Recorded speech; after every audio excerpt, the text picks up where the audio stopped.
Pernah nggak sih kamu ngebayangin ada sosok pahlawan nasional yang dipuja-puja banget karena berhasil ngebebasin bangsanya dari penjajahan, tapi di akhir hidupnya dia malah jadi alasan utama bangsanya sendiri hancur, saling bunuh, dan ya kehilangan arah secara spiritual? Cerita yang kayak gitu sih biasanya nggak masuk ke kurikulum pelajaran sejarah di sekolah ya. Kita kan lebih suka narasi yang rapi, di mana yang baik menang dan yang jahat kalah mutlak gitu. Pastinya, nggak ada abu-abunya.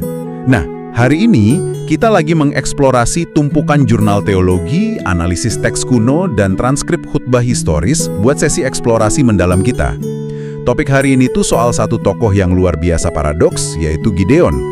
Dan buat kamu yang lagi dengerin, coba deh lupain sejenak versi pahlawan tanpa cacat yang mungkin pernah kamu dengar waktu kecil. Pakai trompet dan kendi itu, ya itu cuma kulit luarnya aja. Setuju. Jauh banget dari sekedar cerita heroik sederhana. Teks-teks kuno ini tuh sebenarnya merekam sebuah perjalanan iman yang dinamis banget, tapi juga diwarnai intrik politik berdarah. Dan ini yang ngeri sih, kejatuhan psikologis akibat kesuksesan yang memabukkan. Dan ada satu elemen kunci yang jadi benang merah dari semua sumber kita hari ini. Para ahli sepakat kalau detil terkecil dari kisah Gideon ini bukanlah kebetulan sejarah semata. Ini adalah sebuah tipologi. Nah, tunggu sebentar. Buat mastiin kita ada di halaman yang sama ya. Waktu kita bilang tipologi, maksudnya kita lagi ngelihat pola atau semacam cetak biru di masa lalu yang memang sengaja dirancang untuk ngasih gambaran tentang sosok dan karya penebusan Yesus Kristus di masa depan. Penjabaran yang sangat pas. Tipologi itu cara sejarah kuno menunjuk pada realitas yang jauh lebih besar. Jadi, kisah di kitab Hakim-Hakim pasal 6-8 ini berfungsi kayak cermin yang cukup menyakitkan sih buat dilihat. Menyakitkan gimana tuh? Ya, melalui kegagalan dan kemenangan Gideon ini, kita diajak melihat kontras yang tajam banget antara ambisi kekuasaan manusia dengan kedaulatan Tuhan sebagai satu-satunya raja yang sejati. Oke, kalau gitu mari kita selami latar belakangnya dulu ya. Bayangin situasi traumatis ini. Bangsa Israel lagi dijajah oleh bangsa Midian selama 7 tahun. Dan ini bukan penjajahan politik biasa, ini teror yang bikin krisis pangan ekstrim banget. Midian itu diceritakan datang kayak kawanan belalang setiap musim panen.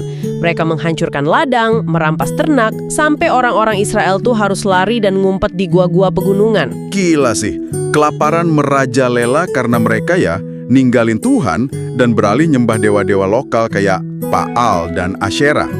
Kegelapan spiritual yang bawa mereka pada kebangkrutan fisik. Nah, disitulah narasi kita mulai nyorot karakter utama kita. Iya, dan kamera sejarah tuh nggak nyorot Gideon lagi ngumpulin pasukan pemberontak atau tahu kan orasi berapi-api di alun-alun kota. Waktu kita pertama kali lihat dia justru lagi sembunyi. Betul, dia sembunyi di tempat pemerasan anggur. Sebuah lubang sempit di tanah, berusaha ngirik gandum diam-diam supaya debunya nggak kelihatan sama pasukan Midian. Kasian banget sebenarnya ngelihatnya. Tapi detail lokasi ini sangat krusial loh secara teologis. Mengirik gandum secara natural harusnya kan dilakukan di tempat terbuka, di atas bukit, supaya angin bisa niup sekamnya. Tapi karena teror psikologis tadi, Gideon terpaksa ngelakuin itu di lubang pemerasan anggur atau wine press. Ada makna khususnya kah soal wine press ini? Ada. Dalam literatur kuno dan tipologi Alkitab, tempat pemerasan anggur itu selalu dikaitkan dengan penderitaan, tekanan emosional yang hebat, dan penghakiman. Oh wow, jadi tekanan fisik di lubang yang sempit itu mencerminkan tekanan mental bangsa Israel saat itu ya? Tepat. Dan kalau kita tarik garis tipologinya ke masa depan, ini berparalel langsung dengan penderitaan Sang Mesias. Di mana coba, Yesus mengalami tekanan emosional dan spiritual yang paling luar biasa, sampai ia mengeluarkan keringat seperti darah. Di Taman Getsemani. Betul. Dan kata Getsemani sendiri secara harfiah berarti tempat pemerasan zaitun. Jadi bahkan dari titik awal panggilannya aja, teks ini tuh udah menggemakan penderitaan Kristus. Aku suka banget koneksi itu. Nah, di lubang pemerasan yang sempit dan pengap itulah, sosok yang disebut malaikat Tuhan tiba-tiba muncul. Sumber-sumber kita menyebut ini sebagai penampakan prainkarnasi dari Kristus kan? Iya, sering disebut Kristofani. Tapi ada satu hal yang bikin aku selalu ngerasa aneh dengan percakapan pertama mereka ini. Sosok ini ngelihat Gideon yang lagi gemeter ketakutan di dalam lubang, tertutup debu gandum, terus nyapanya gini. Tuhan menyertai engkau, ya pahlawan yang gagah berani. Kedengarannya kontradiktif ya? Banget. Sejujurnya, kalau aku lagi ngumpet ketakutan karena imposter syndrome, atau nggak berani hadapin kenyataan, terus tiba-tiba ada yang manggil aku pahlawan gagah berani, aku bakal mikir orang ini lagi nyindir aku habis-habisan. Iya, sarkasme gitu ya mikirnya. Kan, apalagi Gideon sendiri ngebales bilang kalau kaumnya itu paling kecil dan dia yang paling miskin. Ini tuh lebih dari sekedar rendah diri sih, ini rasa nggak pantes yang absolut. Apa Tuhan emang lagi bersikap sarkastis di sini? Gini, seringkali kita ngebaca teks kuno pakai kacamata sinisme modern kita. Tapi sapaan itu sama sekali bukan sarkasme. Itu adalah deklarasi identitas ilahi. Maksudnya, Tuhan melihat masa depannya. Lebih dari itu, Tuhan seringkali emang nggak manggil orang yang udah ngerasa kuat dan mampu. Sebaliknya, Ia justru memberikan kekuatan kepada mereka yang Ia panggil. Tuhan mendefinisikan Gideon bukan berdasarkan rasa takutnya hari itu, tapi berdasarkan apa yang akan Tuhan selesaikan lewat dirinya nanti. Ah, masuk akal. Aku mulai ngelihat benang merahnya. Kerendahan status Gideon, kenyataan bahwa dia bukan siapa-siapa dari klan yang miskin, ini selaras banget sama cara Kristus datang ke dunia kan? Sangat selaras. Itulah tipologi inkarnasinya. Raja semesta alam gak memilih lahir di istana kekaisaran Romawi dengan segala kemewahannya. Ia lahir di palungan hewan, dari garis keturunan yang lagi direndahkan. Tuhan selalu punya pola memilih apa yang dianggap lemah sama dunia buat ngebongkar kesombongan mereka yang ngerasa berkuasa ya. Betul sekali. Nah, pola itu makin kelihatan jelas di langkah Gideon selanjutnya. Dari pertemuan traumatis di lubang anggur itu, dia akhirnya merespon panggilan tersebut. Dan respons ini ngebawa kita ke apa yang mungkin seleksi militer paling gak masuk akal dalam sejarah. Ujian ketaatan yang ekstrim. Ekstrim banget. Jadi Gideon berhasil ngumpulin sekitar 32.000 sukarelawan buat ngelawan 135.000 pasukan Midian. Tunggu, dari perbandingan angkanya aja ini udah timpang. Tapi Tuhan malah nyuruh Gideon mangkas pasukannya karena jumlah itu, bayangin, dianggap terlalu banyak. Dari 32.000 turun drastis jadi 10.000 orang. Dan itu aja belum cukup. Tuhan nyuruh mereka turun ke sungai buat ujian minum air. Dipisah tuh, mana yang menjilat air dari tangan dan mana yang berlutut langsung ke air. Sampai akhirnya pasukannya cuma sisa 300 orang. 300 orang lawan 135.000. Coba deh kita pikir pakai logika militer. Ini bukan sekedar misi bunuh diri. Ini kegilaan strategis. Bukankah kita selalu diajarin kalau iman itu harus dibarengi usaha maksimal? Kenapa Tuhan kayak sengaja banget mensabotase peluang menang mereka? Nah, yang sangat menarik di sini adalah ancaman terbesar buat umat manusia tuh seringkali bukan kehancuran fisik, melainkan kesombongan spiritual. Teks dalam Hakim-Hakim ini nggak sih penjelasan eksplisit soal sabotase matematis ini? Tuhan bilang apa di situ? Tuhan berkata, kalau mereka menang dengan 32.000 orang, bangsa Israel pasti bakal sombong dan mengklaim, tanganku sendirilah yang menyelamatkan aku. Nah, jadi ini murni tentang mencegah ilusi kemandirian manusia. Kalau ada celah sedikit aja buat pamer, manusia pasti bakal ngambil kredit atas keselamatan itu. Tepat. Tuhan lagi ngelucutin setiap kemungkinan bagi mereka buat mencuri kemuliaan yang murni cuma miliknya. Kalau kita masuk ke tipologi penebusan, rasio 1:450 orang ini secara matematis sangat mustahil. Nggak ada ruang buat ngaku-ngaku itu taktik militer yang jago ya? Nggak ada. Dan ini menunjuk langsung pada peristiwa di kayu salib. Di salib, Kristus sama sekali nggak ngerahin pasukan malaikat. Dalam kelemahan fisik yang mutlak, dihina, dilucuti sendirian, ia mengalahkan kuasa dosa dan maut yang jumlahnya tak terhingga. Kemenangan lewat kelemahan yang total? Iya, keselamatan umat manusia dimenangkan lewat satu orang yang merendahkan dirinya secara total. Luar biasa. Dan ngomong-ngomong soal kelemahan, ini makin kelihatan dari senjata yang mereka bawa ke medan perang. Gideon dan 300 orangnya ini nggak ngepung perkemahan Midian pakai kereta besi atau pedang. Senjatanya sangat unik. Unik banget. Perintahnya tuh bawa kendi tanah liat kosong, sembunyiin obor api di dalamnya, terus pegang sangkakala atau trompet tanduk domba. Waktu baca ini, aku nyoba mecahin teka-tekinya. Kendi tanah liat itu kan rapuh banget ya. kalau kita hubungin sama tulisan Rasul Paulus bertahun-tahun kemudian soal kemanusiaan kita yang kayak bejana tanah liat. Apa ini ada hubungannya sama tubuh fisik Kristus? Di tanah liat itu melambangkan kemanusiaan yang fana. Pada malam itu, kendi tersebut harus dipecahkan, dihancurin berkeping-keping, supaya cahaya obor di dalamnya bisa memancar dan mengusir kegelapan. Wah, merinding aku dengernya. Berarti kendi kemanusiaan Kristus harus dipecahkan di salib supaya cahaya keselamatan bisa bersinar. Betul sekali.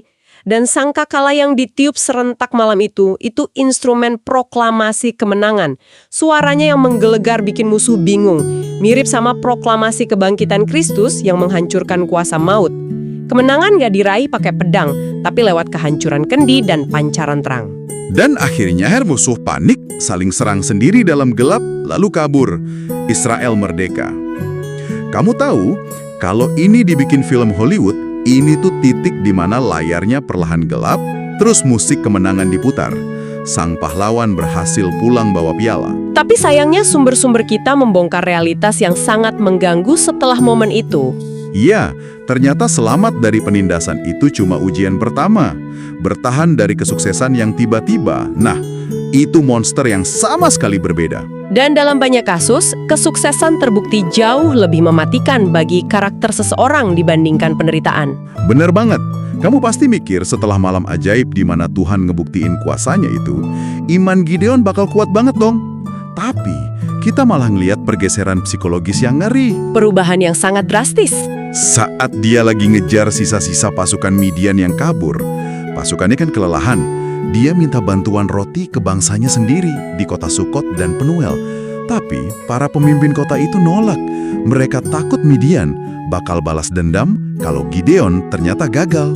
Penolakan yang pragmatis sebenarnya dari sudut pandang mereka. Tapi itu nyinggung egonya Gideon secara luar biasa. Setelah pertempuran selesai dan dia dipuja-puja, dia nggak lupa loh sama penolakan itu. Dia balik ke kota-kota itu, menghajar para pemimpin Sukot pakai duri padang gurun secara brutal, ngerobohin menara Penuel, dan membantai orang-orang di sana. Padahal ini bangsanya sendiri. Tragedi balas dendam yang sangat kejam. Gideon ini tuh ngingetin aku sama orang selebritas dadakan. Atau gini deh, bayangin orang yang lagi keombang-ambing di laut pas badai. Dia selamat, cuma gara-gara pegangan erat sama skoci yang dilemparin ke dia. Tapi begitu dia sampai di darat dan orang-orang muji dia karena hebat bisa selamat, dia malah sibuk nyembah skocinya sendiri dan ngehukum orang-orang yang tadi nggak nolong dia di air. Dia lupa siapa yang sebenarnya ngeredain badai itu. Analogi skoci itu nangkep esensi pergeseran hatinya dengan sangat akurat loh. Waktu Gideon ngerasa lemah di wine press, dia sadar sepenuhnya kalau dia bergantung pada Tuhan. Tiap langkah butuh konfirmasi. Iya, minta tanda bulu domba segala kan? Betul. Tapi begitu pujian mulai mengalir, kekuasaan masuk ke tangannya, pusat hatinya bergeser. Dia mulai ngerasa dunia tuh berutang rasa hormat ke dia.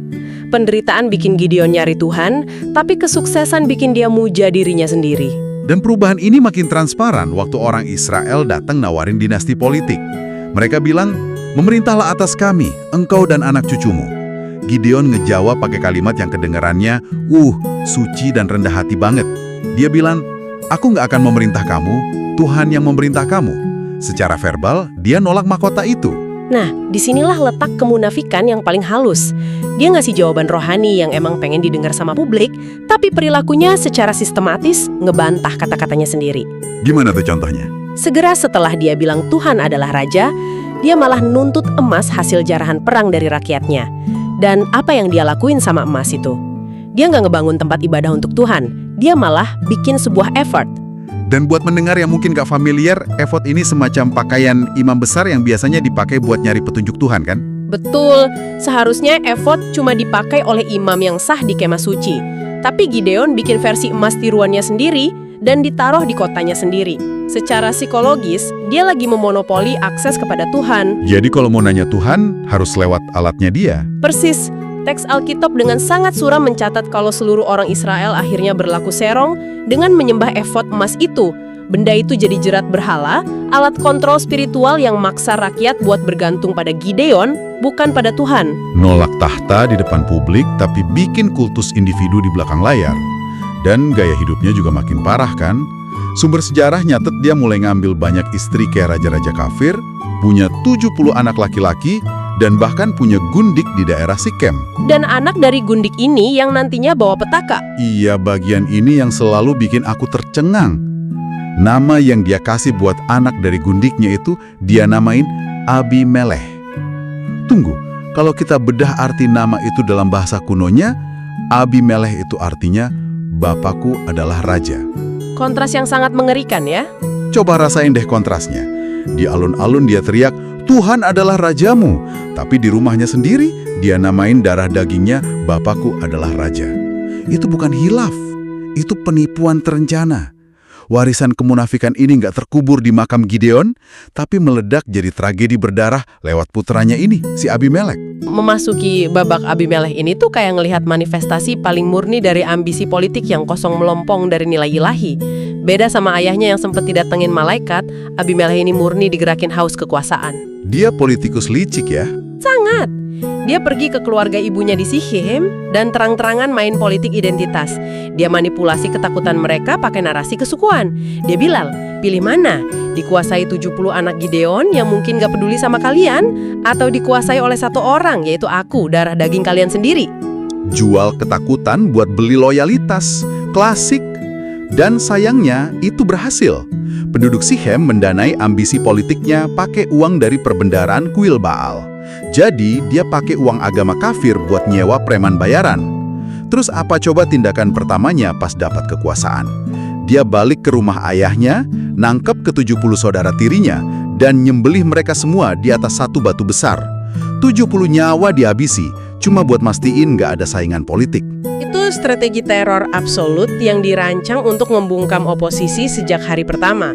Tapi di tengah pembantaian itu, satu anak bungsu bernama Yotam berhasil sembunyi dan selamat. Yotam inilah yang nantinya ngomong dari atas Gunung Gerizim dan nyampein perumpamaan pertama dalam sejarah Alkitab. Perumpamaan pohon-pohon itu ya. Aku baca bagian ini dan jujur terkesima banget sama kedalamannya. Yotam ini nggak orasi pakai bahasa politik yang kaku, dia malah cerita soal pohon-pohon yang lagi nyari raja buat memerintah mereka. Betul. Dia cerita, pohon-pohon di hutan kumpul dan datengin pohon zaitun dulu. Mereka bilang, jadilah raja kami. Tapi zaitun nolak. Dia bilang dia nggak mau ninggalin produksi minyaknya yang berharga cuma demi kekuasaan. Terus mereka pindah ke pohon ara kan? Iya, dan Ara juga nolak. Milih terus ngehasilin buahnya yang manis. Mereka memohon ke pohon anggur penolak. Karena pengen terus ngasih minuman yang menyukakan hati. Pesannya jelas banget, mereka yang punya kapasitas, produktif, dan bawa manfaat nyata, nggak tertarik sama dominasi politik. Mereka tahu panggilan sejati mereka itu melayani. Terus, karena udah putus asa, pohon-pohon itu beralih ke pilihan terakhir. Sebuah semak duri. Tanaman yang sama sekali nggak ngasilin buah, nggak bisa ngasih naungan karena daunnya jarang. Malah nyerap nutrisi dari sekitarnya dan gampang banget memicu kebakaran hutan. Dan ajaibnya, semak duri ini dengan sombongnya nerima tawaran mahkota itu. Nggak cuma nerima, dia juga mengancam. Ya, dia nuntut ketundukan mutlak dan ngancem bakal ngeluarin api buat ngebakar pohon-pohon aras yang megah kalau mereka nggak taat. Semak duri itu jelas adalah Abimelech. Nah, buat kamu yang lagi dengerin, coba deh kita refleksikan pola ini ke kehidupan nyata. Seberapa relevan itu dengan zaman sekarang ya? Banget. Seberapa sering pas kita lagi ngerasa terjepit, takut, atau pengen stabilitas instan, entah di kerjaan, komunitas, atau ranah yang lebih luas. Kita malah secara sadar milih pemimpin berkarakter semak duri. Seseorang yang nggak punya track record bawa manfaat, tapi janjinya ngasih dominasi yang kedengarannya kayak perlindungan. Padahal ujung-ujungnya, karakter semak duri cuma tahu satu cara buat mertahanin posisi. Membakar dan menghancurkan semua orang di sekitarnya. Refleksi yang sangat relevan. Dan kalau dari sudut pandang teologis, kisah ini nuntut kita buat ngelihat tipologi yang kontras banget. Kalau Gideon di awal itu memantulkan bayangan tipis tentang Kristus, maka Abimelech adalah sang anti-Kristus atau anti-hakim. Gimana perbandingannya? Abimelech ngambil tahta lewat pembantaian massal dan kesombongan. Dia numpahin darah orang lain supaya dia bisa pakai mahkota kekuasaan. Beda secara ekstrim dengan Kristus ya? Sangat ekstrim. Kristus justru dinobatin dengan mahkota duri, simbol dari kutuk dosa, dan wujud dari semak duri itu sendiri.